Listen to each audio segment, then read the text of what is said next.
જોવો આજ ખાટલે હું એકલો બેઠો, ભોળા દાદા ઓરડીમાં હંતાઈને બેઠા. એને શરમ લાગે ને એટલે અહીંયા ખાટલે બેહવા ના આવતા. એ ભોળા દાદા અહીંયા ખાટલે બેહવા આવો, કોઈ નથી, હું એકલો જ છું. આવ્યા એને મારું ટી શર્ટ પહેર્યું ને એટલે એને શરમ લાગે. ભોળા દાદા એટલી બધી હું શરમ લાગે? શરમ તો લાગે જ તે ને, પહેલી વાર મેં ટી શર્ટ પહેર્યું. પણ હું તો રોજ ટી શર્ટ પહેરું, મને તો કાંઈ શરમ ના લાગતી. એ તું તો છોકરો કહેવાય અને હું થઈ ગયો ગઢો. હું ટી શર્ટ પહેરું તો મને શરમ ન લાગે? તો પણ હાલો ને, તમારી હાટુ 4-5 નવા કેડિયા લઈ આવી અને હું 1-2 જોઈ નવા કપડા લઈ લઈશ. તમારું કેડિયું ધોવી તો મારું ટી શર્ટ તો ન પહેરવું પડે? ના રે ના, તો કેટલો બધો ખર્ચો ન થાય. તો બેહો મારું ટી શર્ટ પહેરીને. ઓલા કોક આવે ને તો મને કહેજે, હું હંતાઈ તો જાવ. એ હારું. હે કેહા કાકા ને જમરૂ કાકા આવતા હોય એવું લાગે. હે કેવા ભાગ્યા. એ ભોળા દાદા વયાવો, કોઈ નથી. હું તો ખોટું કેતો છો, મસ્તી કરતો છો. ઓય બાપા, એવી હું મસ્તી કરે? તો પણ એટલા બધા હું શરમાવ? શરમ તો લાગે જ તને. ગામમાં જોયા મારી ઉંમરના બધા જબ્બોન કેડિયોન લેંઘોન એવું પહેરે અને હું ટી શર્ટ પહેરીને બેહું, શરમ ન લાગે? તો પણ તમને શરમ લાગતી હોય તો કેડિયું પહેરી લ્યો ને. પણ એ કેડિયું ભીનું છે, કેમ પહેરવું? એ હારું. હે કોક આવતું હોય એવું લાગે? હે ખોટું કીધું, કોઈ ના આવતું, એવા ભાગે. એ ભોળા દાદા કોઈ નથી. મને એવું લાગ્યું તું કોક આવ્યું એમ. હું મસ્તી કર્યા કરે, મને દોડા દોડી કરાવે તે. એ હવે નહીં મસ્તી કરું. ઓલા હવે કેતો ને શાંતિથી બેસજે. એ હારું. હે મમરાભાઈ આવે? ભલે આવે હો, મને ખબર છે તું મસ્તી કરે. તો બેહો. એલા ભોળા દાદા ક્યાં ગયા? એ આ કોણ છે? હે આ બધું હું છે ભોળા દાદા? બાપા કેતો આય ના, હાસુ મમરાભાઈ આવે એમ. પણ કીધું તો છે મમરાભાઈ આવે એમ.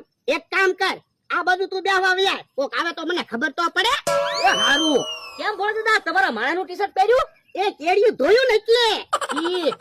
હાલો ભોળા દાદા, તમારે મારી હારે ભાવનગર આવવાનું છે. ના રે ના, હું ટી શર્ટ પહેરીને ભાવનગર આવ્યો હોય અને હેરમાં ખેડૂત બધા મને ભાળી ગયા હોય તો મારા દાંત નો કાઢે.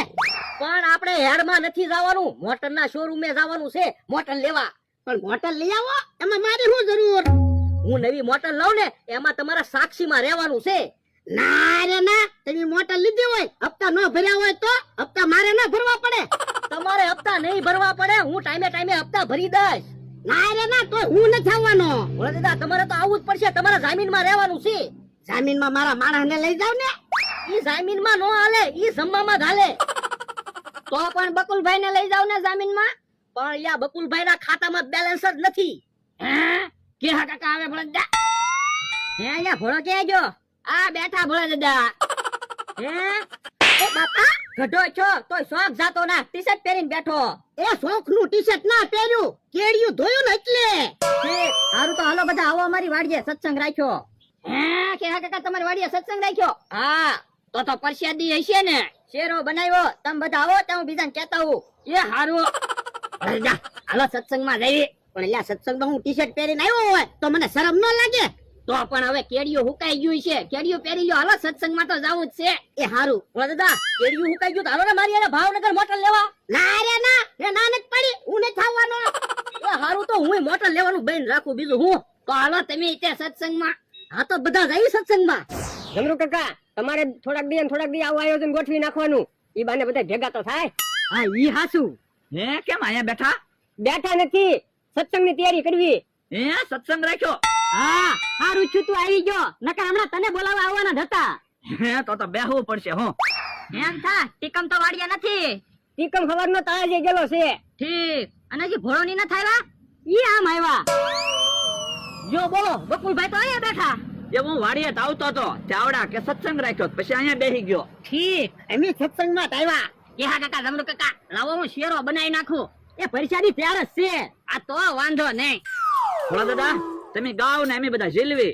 મને કે એની કરતા તું જ ગાને, અમે ઝીલવી. એ હારું તો તમે બધા ઝીલજો.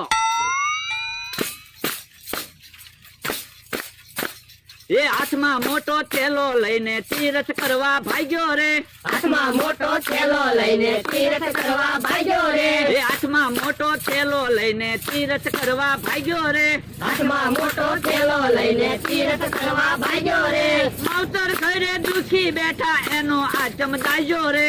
હાથમાં મોટો થેલો લઈને તીરથ કરવા ભાગ્યો રે. ભાઈ હારે ભળે નહીં ને બેન હારે બોલે નહીં. ભાઈ હારે ભળે નહીં ને બેન હારે બોલે નહીં. એ પાડોશીના પૈસા લઈને તીરથ કરવા ભાગ્યો રે. હાથમાં મોટો થેલો લઈને તીરથ કરવા ભાગ્યો રે. બકાલાનું બિલ બાકી ને કરિયાણાનું નામું રે. બકાલાનું બિલ બાકી કરિયાણાનું નામું રે. ગામાખાનું ભૂસ મારી તીરથ કરવા ભાગ્યો રે. હાથમાં મોટો થેલો લઈને તીરથ કરવા ભાગ્યો રે. જપ કર્યા ભાઈ તપ કર્યા તોય ઈશ્વર નો ચાર રાજી રે. તપ કર્યા ભાઈ તપ કર્યા તો ઈશ્વર નો ચારાજી રે. પૈસા વાપરીને પાછો આવ્યો ધંધે પાછો લાગ્યો રે. હાથમાં મોટો થેલો લઈને તીરથ કરવા ભાગ્યો રે. બોલો આજના સત્સંગની જય. હાલો તો જમરૂક કાકા પ્રસાદી આપી દો બધાને. જા જમરૂક પ્રસાદી લઈ આવ. એ હારું હે આ સોપડી છે ની છે. લાય તો ઈ સોપડી. જમરૂક પ્રસાદી લઈને આવે ને ત્યાં સુધીમાં તમારે સોપડીમાં જે લખાવવું હોય ને ઈ લખાવો. એ મારા 5 રૂપિયા લખી નાખ. હવે 500 વીઘાનો માલિક છો ને 5 રૂપિયા લખાવે. તો કઈ હું જમરૂખ ના લગન છે તે સાંજલાની ચોપડી લઈને બેઠા હોય એમ ચોપડી લઈને બેસી ગયો. એ પૈસા કઈ અમારે ના રાખવાના. લાડવા બનાવીને કાલ કૂતરાને ખવડાવવાના છે. તો એમ કે ને અલ્યા 500 રૂપિયા મારા લખી નાખ. અરે દાદા મારા 500 રૂપિયા આપો. તમ તાર પગાર માંથી વાળી લેજો. એ હારું અલે મારા માણા ના 500 રૂપિયા લખી નાખ. અલ્યો ક્યાં કાકા મારા 500 રૂપિયા લખી નાખો. ક્યાં કાકા મારે 100 રૂપિયા લખી નાખો. લ્યો મમરાભાઈ મારા 100 રૂપિયા આપી જો તો હું તમને કાલ આપી દઈશ. એ હારું. લ્યો ક્યાં કાકા 100 રૂપિયા બકુલભાઈ ના. અને આમ જોવો મારા ને જમરૂક ના બે ના 100 રૂપિયા લખી નાખું. જો હાલો પરસાદી આવી ગયા. લાવો લાવો પરસાદી.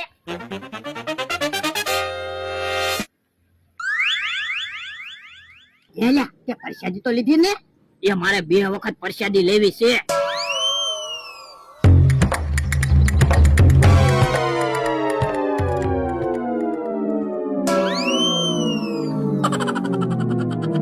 જમરો કાકા મને તો પ્રસાદી આપો. લે બકુલ હું બાકી છું. યા તને પરસાદી આપી તો છે. હું હાથ પડ્યા તો પરસાદી ના બનાવી લાવ્યો તો. બાપા પરસાદી માં ખોટું હું બોલે તે પરસાદી લીધી છે. એ હારું. હે મારા પડિયામાંથી શેરો ક્યાં ગયો? ઈ આમ જો કૂતરું શેરો ખાઈને ગયું. હે લ્યો બોલો મારે તો 2 પડિયા શેરો ખાવો તો એના બદલે 1 પડિયો ભાગ નો આવ્યો. આ તો બધી ભાગની વાત છે. ભાગમાં હોય એ ખાય. ઓય દાદા મને થોડોક શેરો તો આપો. એ હારું અલ્યા થોડોક શેરો લઈ લે. બધો શેરો ખાઈ ગયો.